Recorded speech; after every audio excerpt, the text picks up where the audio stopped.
আসসালামু আলাইকুম, welcome to Salma's kitchen. আজকে আমি বড় মাছ দিয়ে জুকিনি রান্না করব।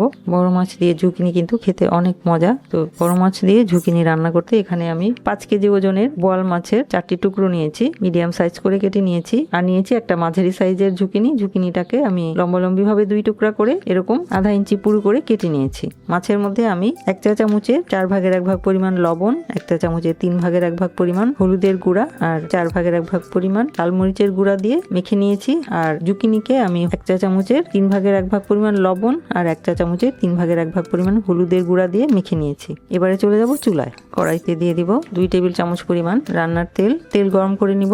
আমি সরিষার তেল দিয়ে রান্নাটা করছি, আপনারা যে কোনো তেল দিয়ে রান্নাটা করতে পারবেন। তেল গরম হয়ে গেলে তেলের মধ্যে ছেড়ে দিব লবণ হলুদ মরিচ দিয়ে বোয়াল মাছ। এবার ঢাকনা দিয়ে দিব, তা না হলে ছিটে আসবে। ঢাকনা দিয়ে এক পাশ মাঝারি আছে 3 মিনিট ভেজে নিব। 3 মিনিট পর আমি চুলাটা বন্ধ করে দিয়ে ঢাকনাটা খুলছি। এবার উল্টিয়ে দিব। এখন আবার ঢাকনা দিয়ে চুলাটা অন করে মাঝারি আছে আরো 3 মিনিট অপর পাশেও ভেজে নিব। 3 মিনিট পর আবারও ঢাকনা খুলছি। মাছগুলি ভাজা হয়ে গেছে, তুলে নিব মাছগুলি। মাছটা তুলে নিলাম। কড়াইটা একটু পরিষ্কার করে নিচ্ছি। এবারে রয়ে যাওয়া তেলের সাথে দিয়ে দিব আর 1 টেবিল চামচ পরিমাণ রান্নার তেল। চুলাটা বন্ধ করে দিয়েছিলাম, অন করে দিব। এবার এই তেলের মধ্যে দিয়ে দিব ধুয়ে কেটে হলুদ লবণ দিয়ে মেখে রাখা জুকিনি দিয়ে দিলাম। এবার ঢাকনা দিয়ে এক পাশ ভেজে নিব 2 মিনিট। 2 মিনিট পর ঢাকনা খুলে ঝুকিনিগুলো উল্টিয়ে দিব। এক পাশ ভাজা হয়ে গেছে, উল্টিয়ে নিলাম। এখন আবারও ও পাশটাও ভেজে নিব 2 মিনিট। ফিরে আসছি আর 2 মিনিট পর। ফিরে এলাম 2 মিনিট পর, ঢাকনা খুলছি। জুকিনির অপর পাশটাও ভাজা হয়ে গেছে, তুলে নিব। বড় মাছ দিয়ে এভাবে জুকিনি ভেজে রান্না করলে খেতে বেশি মজা লাগে। তুলে নিলাম। এবার বাকিগুলাও দ্বিতীয় ব্যাচে দিয়ে ভেজে নিব। ঢাকনা দিয়ে দিলাম। এবার দ্বিতীয় ব্যাচটাকেও প্রথম ব্যাচের মতোই একইভাবে ভেজে নিব। দ্বিতীয় ব্যাচও ভাজা হয়ে গেছে, তুলে নিব। সবগুলো জুকিনি ভেজে নিলাম। এবার দিয়ে দিব 2 টেবিল চামচ পরিমাণ রান্নার তেল। সেই সাথে দিয়ে দিব 1/3 কাপ পরিমাণ পেঁয়াজ কুচি। পেঁয়াজ কুচিটাকে হালকা লাল করে ভেজে নিব। পেঁয়াজ কুচি হালকা লাল হয়ে গেলে দিয়ে দিব 1 চা চামচ পরিমাণ আদা এবং রসুন বাটা। আদা রসুন বাটা দিয়ে 2 মিনিটের মতো মাঝারি আঁচে ভেজে নিব, যাতে আদা রসুন বাটার কাঁচা গন্ধটা চলে যায়। আদা রসুন বাটা দিয়ে 2 মিনিট ভেজে নিলাম। এ পর্যায়ে দিয়ে দিব 1/3 কাপ পরিমাণ পানি। দিয়ে দিব স্বাদ মতো লবণ, আধা চা চামচ পরিমাণ লাল মরিচের গুঁড়া, আধা চা চামচ পরিমাণ হলুদের গুঁড়া, 1 চা চামচ পরিমাণ ধনিয়ার গুঁড়া। এবার মশলাগুলি নেড়ে চেড়ে মিলিয়ে নিলাম। এবার মশলাটা ভালো করে কষিয়ে নিব।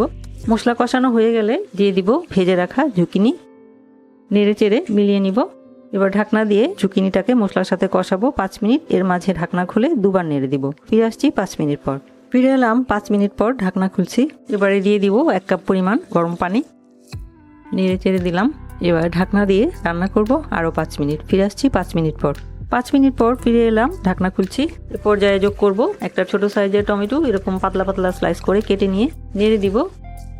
সেই সাথে দিয়ে দিব ভেজে রাখা মাছ। ঢাকনা দিয়ে অপেক্ষা করব 2 মিনিট। ফিরে এলাম 2 মিনিট পর, ঢাকনা খুলছি। মাছগুলি হালকা হাতে একটু উল্টিয়ে দিব। সেই সাথে দিয়ে দিব আধা চা চামচ পরিমাণ ভাজা জিরার গুঁড়া, 5টি আস্ত কাঁচা মরিচ, আমি লাল মরিচও যোগ করছি, এবং কিছু ধনিয়া পাতা কুচি করে দিব। এবার ঢাকনা দিয়ে অপেক্ষা করব 2 মিনিট। ফিরে এলাম 2 মিনিট পর, ঢাকনা খুলে নিচ্ছি। হাতলটা ধরে একটু নেড়ে নিব। রান্নাটা হয়ে গেছে, চুলা বন্ধ করে দিচ্ছি। সরাসরি কড়াই থেকে সার্ভিং ডিশে ঢেলে নিচ্ছি।